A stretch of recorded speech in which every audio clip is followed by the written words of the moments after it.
Madam ಈಗ ಭರವಸೆ ಕೊಟ್ಟರೆ ಹೌದು ಏನು ಹೇಳ್ತೀರಾ? 6ನೇ ಗ್ಯಾರಂಟಿಯನ್ನು ಕಾಂಗ್ರೆಸ್ ಪಕ್ಷ ಚುನಾವಣೆಯಕ್ಕಿಂತ ಮುಂಚೆ ಮ್ಯಾನಿಫೆಸ್ಟೋನಲ್ಲೇ ಪ್ರಿಂಟ್ ಮಾಡಿದ್ದೀವಿ. ಇದು ಲಕ್ಷ್ಮೀ ಹೆಬ್ಬಾಳ್ಕರ್ ಭರವಸೆ ಅಲ್ಲ, ಕಾಂಗ್ರೆಸ್ ಪಕ್ಷದ ಭರವಸೆ.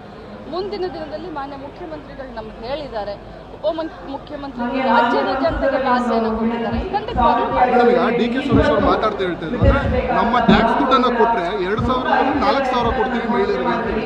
ನೋಡಿ, ಅದು ಡಿ.ಕೆ. ಸುರೇಶ್ ಅವರು ಹೇಳಿದ್ದಾರೆ. ಅವ್ರನ್ನ ಇದ್ರ ಬಗ್ಗೆ ನೀವು ಕೇಳಿದ್ರೆ ಉತ್ತಮವಾದಂಥ ಉತ್ತರ ಇಲಾಖೆ ಆ ಥರ ಏನಾದರೂ ನೋಡಿ ಏನಾಗುತ್ತೆ. ಆರ್ಥಿಕ ಇಲಾಖೆ, ಆರ್ಥಿಕ ಸ್ಥಿತಿಗತಿ, ರಾಜ್ಯದ ಹಣಕಾಸು ಸ್ಥಿತಿಗತಿ ಚೆನ್ನಾಗಿ ಆದರೆ ಗ್ಯಾರಂಟಿಗಳನ್ನು ಜಾಸ್ತಿನೂ ಮಾಡಬಹುದು.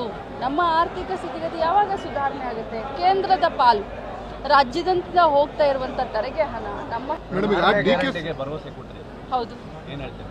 6ನೇ ಗ್ಯಾರಂಟಿಯನ್ನು ಕಾಂಗ್ರೆಸ್ ಪಕ್ಷ ಚುನಾವಣೆಯಕ್ಕಿಂತ ಮುಂಚೆ ಮ್ಯಾನಿಫೆಸ್ಟೋನಲ್ಲೇ ಪ್ರಿಂಟ್ ಮಾಡಿದ್ದೀವಿ. ಇದು ಲಕ್ಷ್ಮೀ ಹೆಬ್ಬಾಳ್ಕರ್ ಭರವಸೆ ಅಲ್ಲ, ಕಾಂಗ್ರೆಸ್ ಪಕ್ಷದ ಭರವಸೆ. ಮುಂದಿನ ದಿನದಲ್ಲಿ ಮಾನ್ಯ ಮುಖ್ಯಮಂತ್ರಿಗಳು ನಮ್ಗೆ ಹೇಳಿದ್ದಾರೆ, ಉಪಮುಖ್ಯಮಂತ್ರಿಗಳು ರಾಜ್ಯದ ಜನತೆಗೆ ಆಸೆಯನ್ನು ಕೊಟ್ಟಿದ್ದಾರೆ. ಖಂಡಿತವಾಗ್ಲೂ ಮೇಡಮ್ ಈಗ ಡಿ.ಕೆ. ಸುರೇಶ್ ಅವರು ಮಾತಾಡ್ತಾ ಹೇಳ್ತಾರೆ ಅಂದ್ರೆ ನಮ್ಮ ಟ್ಯಾಕ್ಸ್ ದುಡ್ಡನ್ನು ಕೊಟ್ಟರೆ 2,000 4,000 ಕೊಡ್ತೀವಿ ಮಹಿಳೆಯರಿಗೆ ಅಂತೇಳಿ. ನೋಡಿ, ಅದು ಡಿ.ಕೆ. ಸುರೇಶ್ ಅವರು ಹೇಳಿದ್ದಾರೆ.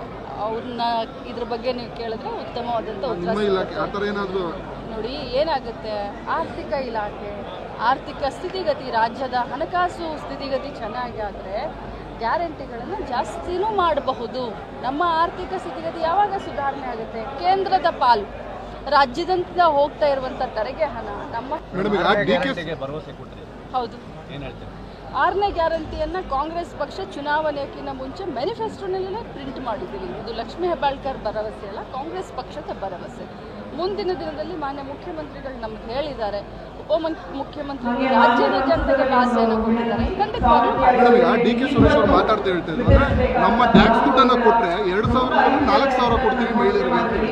ನೋಡಿ, ಅದು ಡಿ.ಕೆ. ಸುರೇಶ್ ಅವರು ಹೇಳಿದ್ದಾರೆ.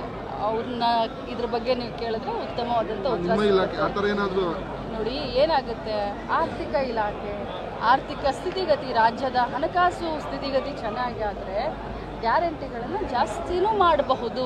ನಮ್ಮ ಆರ್ಥಿಕ ಸ್ಥಿತಿಗತಿ ಯಾವಾಗ ಸುಧಾರಣೆ ಆಗುತ್ತೆ? ಕೇಂದ್ರದ ಪಾಲು, ರಾಜ್ಯದಂತ ಹೋಗ್ತಾ ಇರುವಂಥ ತೆರಿಗೆ ಹಣ ನಮ್ಮ